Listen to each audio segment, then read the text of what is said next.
Thank you. Thank you for having me. That's the Appalachian Trail in 60 seconds. I don't know if any of you have set foot on it, but it's 2,200 miles, essentially. Runs from outside of Atlanta to up in the northern parts of Maine. So those of you who've maybe checked it out on the East Coast, I know how crazy it is in terms of the footing and stuff. So that only gives you a little taste of it. But I'll hopefully today give you a better idea of what that's like and maybe inspire a few of you to not necessarily go for the speed record, but maybe at least get out there on the trail and enjoy it, because it's an amazing part of this country's history. Today I'm going to talk a bit about adversity and something that I like to call elective challenge. And elective challenge, for those of you who might be a little confused with that, it's basically the stuff that you saw me on the video doing. It's the things that we do in life that we don't really have to do, but we choose to do them. And often they are the ones I feel like that make us into the people that we are, whether it's work, whether it's life. In fact, you know, as a father of a 1-year-old and a 3-year-old, my wife and I often question ourselves, like, why did we do this to ourselves? Like, having children is actually an elective challenge. So you can pat yourself on the back if you're in that process or have survived that process, or maybe there's no way of surviving it. You just you get through it somehow. But that's elective challenge in what we do. Adversity, I love how the dictionary simplifies a word that can be so complex. Difficulty and misfortune seems like it doesn't really do justice. Adversity comes in so many shapes and sizes. Things like, again, sometimes we bring upon ourselves. Other things that might be an illness, something that we have to take on. There's really no way we can get around it. And I really didn't know the definition or even what the word adversity was when I had to start dealing with it. I grew up in northern Minnesota in my days before I even started running or had a passion for running long distances. I grew up out in the sticks on a dead-end road outside of Duluth, and my parents spent basically a lot of time putting me to work in the garden, picking rocks, growing rutabagas the size of basketballs, and life was very simple. My family didn't make much money. We were always struggling. My dad was working one job to the next. I often wondered what those stamps that my parents were paying for groceries were. Later found out those were actually food stamps. But it was a simple life. It was something that I had no idea would get drastically changed. I grew up hunting and fishing, loving spending time out in the outdoors, and I think to this day it's suited me well in terms of what I do in following the trails and the rugged paths of ultramarathoning. But the thing that transformed me the most was my mother's diagnosis with multiple sclerosis. And adversity was something I was going to have to deal with at a very young age. When she was 6 years old, she was first diagnosed. In fact, she kept it away from us for a number of years. And I remember seeing her for the first time struggling to get from the car at one of my Little League games to the stands to watch a game. And I just sat there dumbfounded. I think I missed a couple pitches as she was struggling. And I didn't know what was going on. She kept it from us. And over the several years that followed that, she struggled with a disease that was going to strip away every physical attribute that she had. And when you're a 6, 7-year-old just trying to deal with elementary school and going on to first grade, I was having to pick up duties at home, doing laundry, doing the dishes, making full-on meals, because as my mother was less able to do things, even stirring a pot or dropping things were really hazards. And so at a young age, I had to pick that up. So in some ways, as my mother deteriorated, she was a huge inspiration for what I did in running. And when I found running, I resisted it like a lot of you.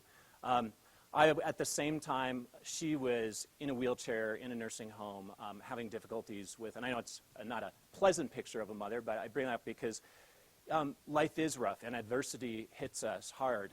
I saw her where simple things like bladder infections or having the pneumonia and ability to get infections at a moment's notice. Those were the things that kept me going when I decided to start doing ultramarathons. I had this cross-country ski buddy who kind of dared me to run a 50-miler with him. He had done it the previous year, and at 20 years old, when you're in the middle of physical therapy school, the last thing you think about doing is a 50-miler, especially as you're learning on cadavers what happens to certain joints and the body. But it sounded like a fun idea at the time, so I decided to enter my first marathon, the Grandma's Marathon, and then a month later ran my first 50-miler, the Minnesota Voyageur. And That race, of course, was the hardest thing I had done. I came in second, surprisingly. I don't know where that came from. I had a little bit of ability. I was pretty decent at Nordic skiing, but I didn't think this sport would take me to where it has. In fact, after the race, I told myself never again. Like a lot of you maybe run that first 5K or 10K or even half marathon or marathon, the first thing you get across that finish line, you're like, yeah, that was kind of awesome, but no way in hell will I do that again. Be careful what you wish for, be careful what you think, because this turned into going on to several races, including the Western States 100 miler. I always used to think when I got into the sport of ultramarathoning that, okay, I'm going to just do 50-kilometer races, which is a common distance, 31 miles, and then 50 miles. And before I knew it, I was on the race course of the Western States 100 miler, which is essentially the Super Bowl of ultramarathoning. And this race covers 100 miles over the Sierras, starts in Squaw Valley, climbs 21,000 feet, drops 23,000 vertical feet. The temperatures can reach over 100 degrees as you drop down into the American River canyons and finish in Auburn. And this is the coolest spot on the Western States 100 course. It's at mile 78, and it's also usually the hottest spot in terms of temperature. Temperatures can reach, again, well over 100 degrees. And for a guy that hated running and only ran to stay in shape for sports that I loved and preferred, like soccer and basketball and baseball, it was amazing. 10 years later, I would be running this race and winning it 7 straight times. This is when I set the course record. And by the way, 15 hours, 36 minutes is 9-minute, 22-second pace per mile over that kind of terrain. I went on to win that 7 straight times, and there was always something different for me to search for, so I decided to do the Hard Rock 100, which takes place in our local mountains here, the San Juan Mountains, actually 6 hours from here, but the San Juans are some of the most rugged mountains. The Hard Rock 100 crosses a 14er, 6 passes over 13,000 feet, and that grimace is because I'm climbing a 14,000-foot peak in the middle of the race, and literally it feels like you're sipping air through a cocktail straw. It's unlike any other race I've done before. The terrain and the challenges that it incurs upon you is one thing, but the fact that you can't breathe half the time. I came from Seattle to do this race, so I spent over a month preparing and adjusting to the altitude. And lo and behold, I decided to do one of these things that elite runners or elite athletes should never do. I decided to play a pickup game of soccer with 6-year-olds with the local YMCA program 3 days before the race, and that which you see on my right leg isn't cast, because I sprained my ankle, and literally the morning after it was the size of a grapefruit. And again, one of the biggest races of my career in 2007, and ready to challenge this course record that I thought was beatable. Here I'm doing it with duct tape wrapped around an air cast and 2 other braces below that. As a physical therapist, again, don't do as I do. That's one thing doctors will tell you, don't do as the doctor does. But it was one of those things where I just had to get through it, and I went on to set a record of 26 hours and 8 minutes on that course. Which, again, a lot of these records have been beaten since. That's one thing about records. They come and go. I also went to the Badwater 100, something I never thought I would do. I used to think the road races like Badwater that are 135 miles on pavement. It is one of the hottest places on earth. If you've ever been to Death Valley, it starts at Badwater Basin, 246 feet below sea level. And it traverses a few different mountain ranges up to the top of Mount Whitney, and now they just let you go to the portals. But the whole concept of the race was to go from the lowest point on the Western Hemisphere to the highest in the lower 48. It was concocted so that you would run it in the heat of July. So when it comes to elective challenge, or also what I call elective suffering, a lot of ultramarathon events are held in places with extreme conditions. And the reason for that is it brings out the best of us. And I think in the business world, the most extreme conditions help us tweak things, help us change, help us modify, help us adapt to, I think, produce the best products and produce the best service out there. I went on to win that race twice. It's a race that, again, I set a couple of course records, 24 hours and 36 minutes over the course of 135 miles with temperatures well over 125 degrees. So if you can imagine in Death Valley, the temperatures get so hot, some people have actually taken a skillet and put an egg in it and actually fried it on the pavement. And then those of you, anybody read the book Born to Run? So a few of you in the audience might know I was the guy who went down that was supposed to I guess, lay waste on the Taramarans, as Chris McDougall wanted to really make this big, huge match and this big competition. But Born to Run was something that I never thought was going to happen. I just went down on a trip. I was personally interested in how the Taramarans kept their running abilities, what made them special. So I was down there on an educational, fun vacation. Turns out I was actually going to be racing for my life because the Taramarans really wanted to show me how strong they were, and Chris McDougall chronicles that challenge. But again, I was always searching for, like, what's next? What's going to challenge me? At certain points in my career, I started realizing that giving back to the community that I loved was important. So I went on a USO tour over to Kuwait and took part in a Wounded Warrior race. And when you have a good friend or partner who tells you, like, you know, why don't you just hang it up? Like, it's actually, she was like embarrassed for me at one point, she said, because she's like, you're kind of like the old guy who's out there still trying to push himself, and you're just not doing it. And I think I had the physical ability. I was, you know, in my early 40s at the time, actually just approaching 40, but there was something that was missing, and there was that passion and drive that was really missing. I loved running, but I didn't really have the drive to show up at a race and push my body and mind to the brink, which is what you've got to be able to do. And I think that's true in life and business. The drive sometimes wanes, and you have to find a way to access that. And I think this was what sums it up. In North, I write that really, when it comes down to it, I think sometimes when life is good, and I was at a point in my career where I preferred, instead of going for 8-hour runs, I was fine with a 2-3-hour run and coming home and spending time with my wife. I got really comfortable, and I think that's the time when life gets too comfortable or work becomes too comfortable, that you need to put yourself in the arena where some suffering, some challenge occurs. And so for me, I knew it was time to get out and push myself into those uncomfortable zones, the places where we don't have the things that we sometimes grab onto and just feel like it's safe. So that's where elective challenge comes in. And I think for a lot of people, it's hard, especially in today's modern world where life is pretty comfortable. We control temperatures with the flick of a switch. We can be in one place in a matter of hours by hopping on an airplane. There's not as much physical and mental stress to just survive, and I feel like that's where elective challenge comes in. And so in the business world or in the life world of the challenges with family relationships, I feel like it's important that we have to tap into elective challenge. Find something, find that drive or passion to push us beyond the places that we think we can go. So lo and behold, I convinced my wife that it would be a great family vacation for her and I to go out on the Appalachian Trail for a month and a half. And she would drive this stripped-down cargo van that didn't even have a twin bed in it. It was actually, we realized it was basically a little bit around the size of a twin bed in the back that we had to cozy up to. We had 0 windows, and any of you who've spent any time in Appalachia until you get higher elevation. In June and July, it's just hot as can be with the humidity levels. I convinced her that, oh yeah, you'll drive around and crew for me while I spend all day trying to get from one place to another. And she definitely had the tougher job.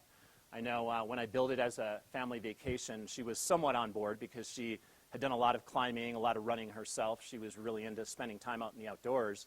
And then, lo and behold, the kid issue came up. We were trying for 4 years to have children, and we were actually in the, I believe, 3rd miscarriage at the point when I was ready to head off on the Appalachian Trail. And Jenny was also at this point where she felt like, we just need a time to break away from everything and a reset.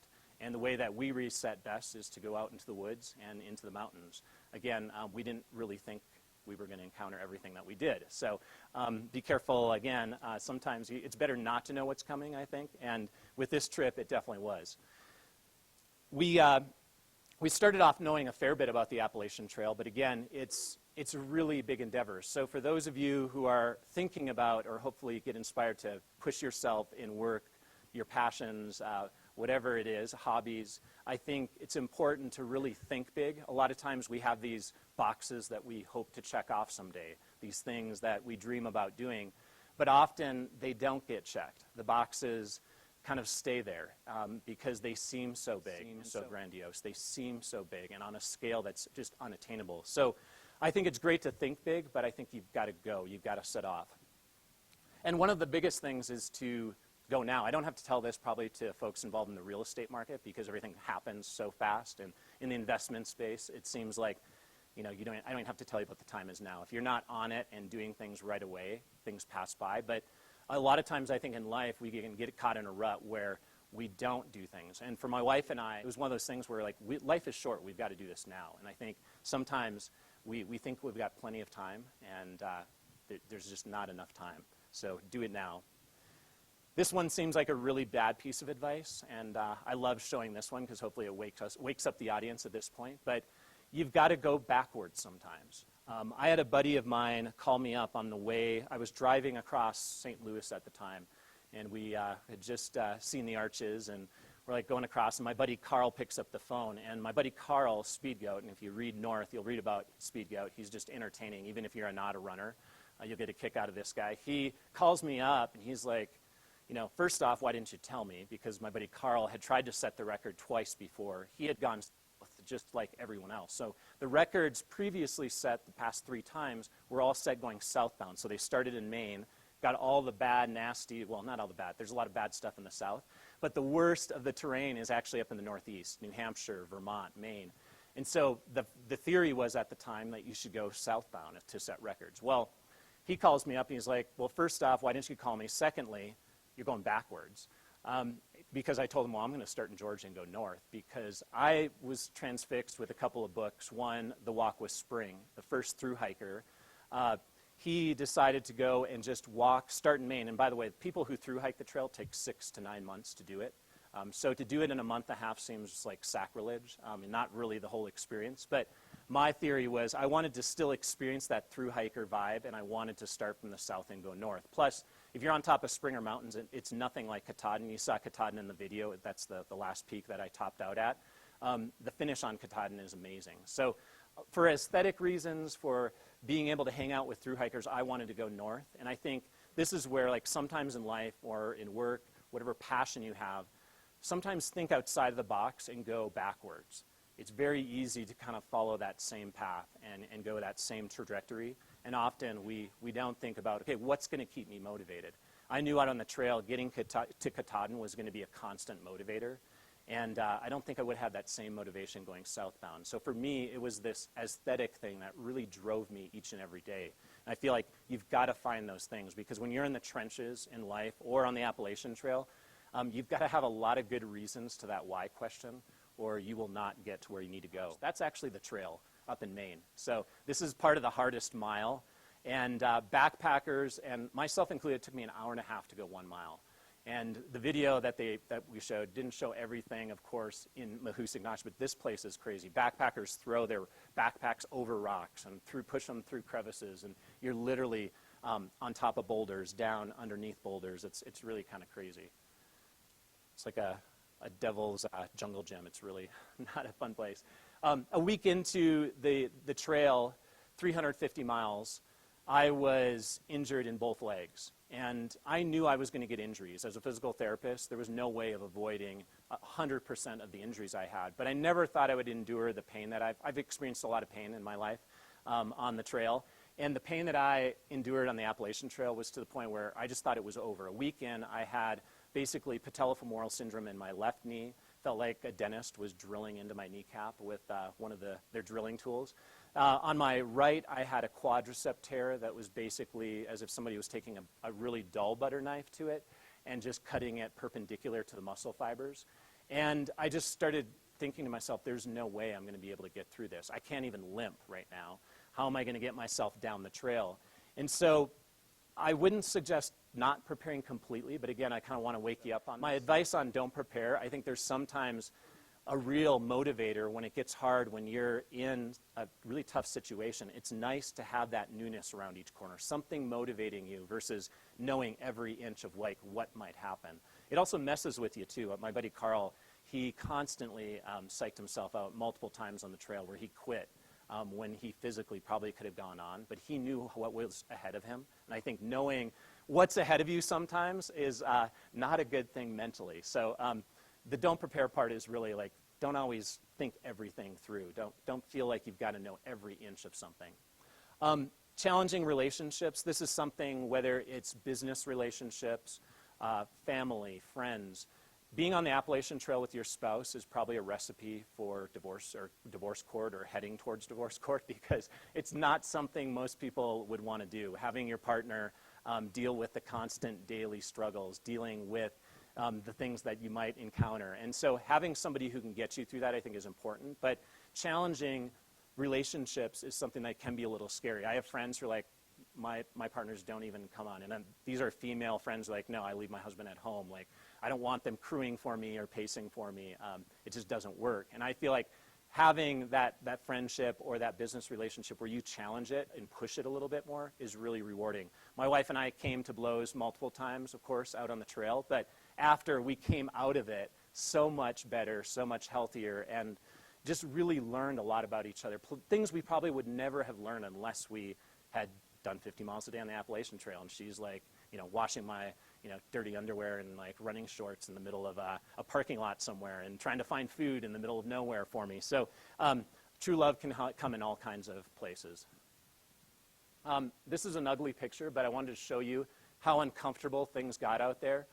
It's kind of scary for me to even look at it every time I see it. I'm like, this is me 20 pounds lighter than when I started. I almost lost 20 pounds. It was 19 pounds to be exact. I've never seen 152 pounds, I think, ever since I've started weighing myself. I've never seen that. And I was literally a shell of who I was. In fact, some of my buddies told me, they're like, you were almost like a feral animal. Like, you just, I had permanent dirt in my fingertips. Like, my skin was, starting to smell like compost. My wife was just like, whoa, what is that smell coming from your body? And like, again, I wasn't showering a lot, but I was trying to maintain some hygiene. But I literally was decomposing on the trail, as some of my friends say. But getting uncomfortable is something that's part of life, whether we like it or not. Sometimes we avoid it more often, or I should say often we avoid it. It's not something we typically say, yeah, that's awesome, let's go do that. But when you come out of it, it's well worth it. And I feel like push yourselves, whether it's in work or business, to get uncomfortable. Do things that you know very well are going to be nasty. Like, it's not going to be fun. This is me actually guarding a bowl full of potato chips. My buddy found, it's actually up in New Hampshire, some of the most, I just spent an all-nighter, 26 hours straight on the trail. Got 2 hours of sleep in a hut, and then we set back. And the next hut we got to 14 miles later, I'm like, I just want some potato chips. And he found this giant-sized potato chips that the local caretakers had.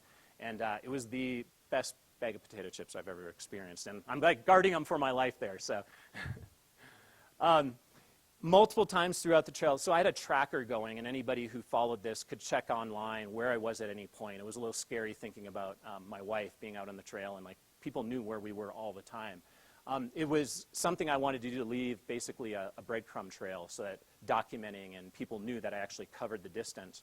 But it became this thing where people, social media phenomenon, like we were trending on Facebook for a while. A million people were like following online, and it was kind of wild at times. It was basically a combination of the Truman Show meets Groundhog Day, because I was doing the same thing every day. And, just wasting away as if I was a prisoner of war out there. Getting involved or opening up and letting people into your world is something that's very hard. Sometimes we just have our mind set, like, this is the way we do things. We're not going to involve anyone else. But because I involved all these individuals, they drove my wife a little crazy. But for me, it was this experience that the trip would have never been the same. And yes, they slowed me down, but they also gave me a lot of life energy each day. So I think gaining perspective in those places that you might not feel like you would is really huge in elective challenge. This is where team building, I know some of you work closer with teams and manage teams very directly, some less than others. But something I never thought was going to be huge. I knew my wife and my friends that came out to crew for me, they were going to be important, integral. I mean, they were like my lifeline out there. But I never thought I'd be trusting complete strangers with my record, with my endeavors, and with my life in some ways. Because when I got sleep deprived up in New Hampshire, and I started going on 2 hours of sleep, 1.5 hours of sleep, 3 hours of sleep, night after night, I was a bit of a mess. And when my wife shows up in Maine and tells me, okay, these are the guys that are going to go through the night with you, and they're going to carry all your gear. She folds up basically a whole pizza into like 4 pieces, throws it in a big Ziploc baggie, and says, okay, here's all your gear. Here's John, and here's Chris.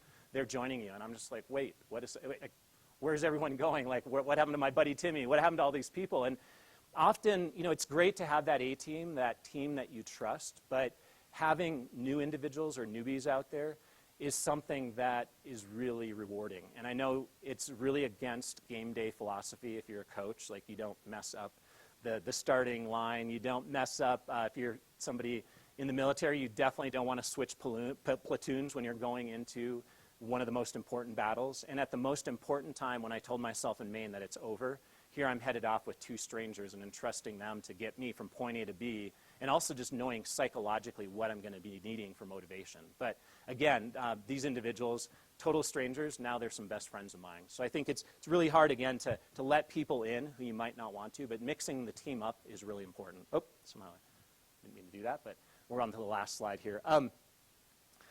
The last thing I want to leave with is, because it's great to have that reward out there.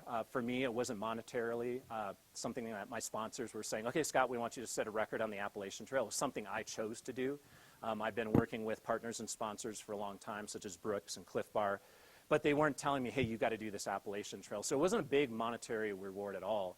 And for me, I think the ones where we are pushing ourselves to the edges, when we're out into the periphery, when we come out and hopefully survive it, we remember those times. And when I was climbing Katahdin, I remembered all those things flashed through my mind. So the time in New Hampshire where I was just, totally out of it, sleep deprived, falling, and just waking up as I was going down rock faces, realizing, like, I'm literally going down a waterfall and I'm falling asleep. Like, this is insane. Those were the things that I remember most. And so when the struggle is real, when things are up against, all odds, I feel like that's when we find that best person inside and that best soul. And we have to go to those places. So, don't really set your mind. I know the reward or the finish line and getting to the end, it can be that reward. And for a lot of times in business, yes, it feels awesome. But what I remember most is definitely those times when I felt like the struggle was over. There's no way I'm going to get through this. And that's really, I feel like, the reward out there. So I'd like to challenge all of you. I think Bukowski said it best. I'd challenge you, first of all, get out and walk through the fire. The fire is not as bad as it might seem from the outside. But what's most important is really how you walk through it. And I challenge all of you, like, how are you going to walk through the fire of life? Because, infernos are going to be out there. And how do you get through those? And how do you challenge yourself? And hopefully today I've been able to motivate you to not run the Appalachian Trail, but find a way through the fire and really kind of think outside of the box and push yourselves in ways that you might not. I know in the audience I'm looking at you, and some of you are older than me, and some of you might even be younger than me, but it's hard when you're in your 40s, 50s, and 60s to press on. I was talking to a few people before the presentation here, and when you're in a career for 20, 30, 40 years, how do you keep that motivation and drive? And I think that's really what Bukowski is getting here when he's saying, like, how do you get through that fire? So push yourself and get out there and go for it. Or maybe everybody's ready for cocktails. That's the danger of, like, going right before cocktail hour. And I will be sticking around, too, after and signing books. Yes. Now as a parent, like, how do I hope to instill values, or how do I hope to parent after all the things that I've encountered on the ultra running scene and in life? What do I hope to pass on to my children? First off, I would definitely say don't become an ultra marathoner. Like, it's not a career path I'm hoping to instill in them. However, I hope to instill, in some, I joke about that, but if they want to be an ultra runner, great.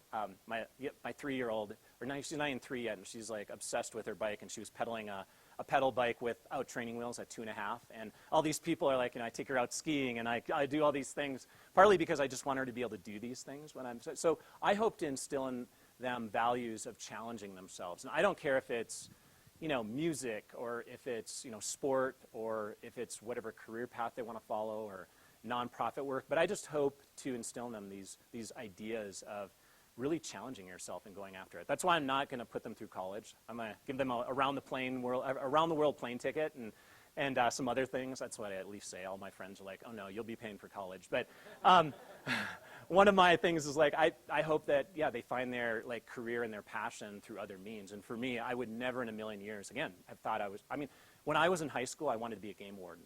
I didn't mention that. Like, that was one thing. Like, I was dead set. I'm going to be a game warden. I love hunting and fishing, and this is what I'm going to do. And lo and behold, I became an ultra runner, and then I also became vegan in my 20s. So just never know. And I think that's more than anything. I just hope to, encourage them to, be passionate about what they do and challenge themselves in ways. And it's really fun. I didn't want to give parenting a bad rap.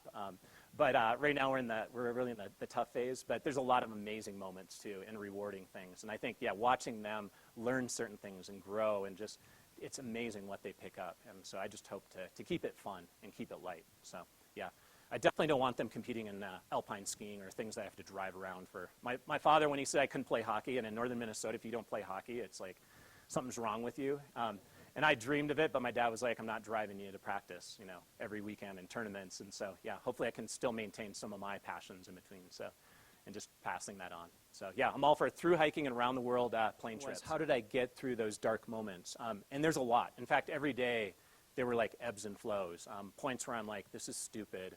Like, I could be at home on my couch right now. Like, what am I proving? It's all those things swirl around. And so for me, what's really important over the years is I realized, like, I've got to have those emotions. It's okay to wallow. In fact, some people would join me. I've had these, like, 10 people with me, and sometimes I'd just be like, you know what, I need a mile by myself. Can you drop back and just wallow in my self-pity for a while? I was just like, I was so devastated some days of, like, thinking to myself, I've lost the record. Like, there's no way I'm going to be able to get through this. But after the emotions, you've got to nip those pretty quick. And in doing what I'm doing, like on the Appalachian Trail, if I'm stuck in that rut of just mental, like, self-talk and just what I call mental noise. The brain is one of the most important things I have for my body. It's not my legs, it's not my feet. The brain is the most important thing in ultra running. In fact, there's a saying in ultra running is 95% mental and the other 5% is mental too. So the brain can really devastate you, but it also can bring you up. So for me, as soon as I'm done with having those emotional moments and my pity party that I have, I've got to start thinking, okay, how can I get through this? How can I remedy this situation? So right away I go to work, and I think that's true in life or business. Like, you've got to figure out, okay, yes, it sucks, and the new generation, what is it, F my life, that's what their saying is. Like, okay, you can have the F my life moment, but you've got to, like, move on from that. And so for me, I start right away going to work and thinking through, like, how can I remedy my situation, my predicament? Some things I can't control. Some things are like, okay, I've just got to put my head down and, like, suck it up. There's a song that I would constantly think about, like, lyrics, mantras would be really helpful. There was one that was take your medicine. And my medicine each day was, like, getting on that trail, putting one foot in front of the other, and figuring out a way through. So I think that's really important too, is like, how do you get through that? So mantras, getting out of my head and mental noise is so important. So use the brain to your advantage, and then sometimes it's just small micro goals. I like to use micro goals because sometimes it's just putting one foot in front of the other and just getting down the trail. Same with the injuries. Trust too, and for myself, like, as an athlete for so many years, I had to trust my body could actually recover and repair itself while I was injured, and trying to do 50 miles a day. So I literally walked for 2 days straight, and I would be out there, for 18 hours at a shot, but it was the only way I could get 40 miles, 41 miles, and each day I got up a little bit closer, and then I had to put those 60-mile in days. But so it got to be those micro goals. And maybe Yes, I'm staying for a cocktail hour, so if you want to get book signed, I know it's like, some people want to get on to the end of the day here, but I will stick around and answer some questions and sign some books, and again, it's been a real pleasure, and I want to thank you for having me.